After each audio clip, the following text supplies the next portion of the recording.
Assalomu alaykum hammaga. Boshlaymiz. Front-end yo'nalishining HTML, CSS dasturlash tillari bo'yicha kirish kursi. Boshlasak, endi dasturchi bilish kerak bo'lgan narsalar.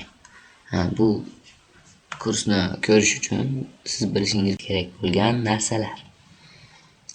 Kompyuter savodxonligi. Shortcut o'rtacha darajada mukammal bo'lishi shart emas. Ya'ni klaviatura kombinatsiyalari, ya'ni buni tarjimasi.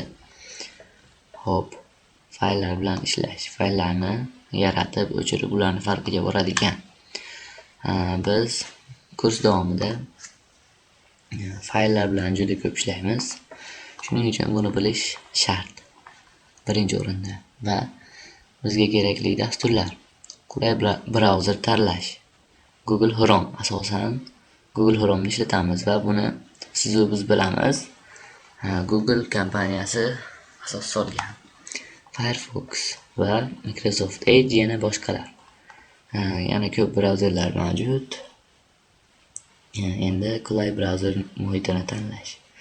Visual Studio Code tavsiya qilaman buni va bu juda qulay deb o'zim hisoblayman va buni o'zim ham ishlataman.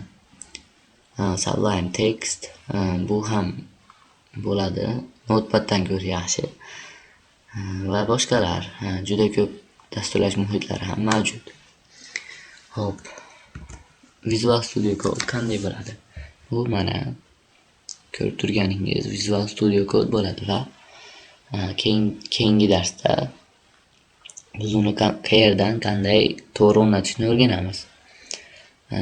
Va Google Chrome. Bu biz o'sha aytib o'tgan mana bu Google Chrome brauzeri bo'ladi. Hozircha shu va darsimizni tugatamiz. Agar boshlanishi yoqqan bo'lsa, obuna bo'lishni unutmang.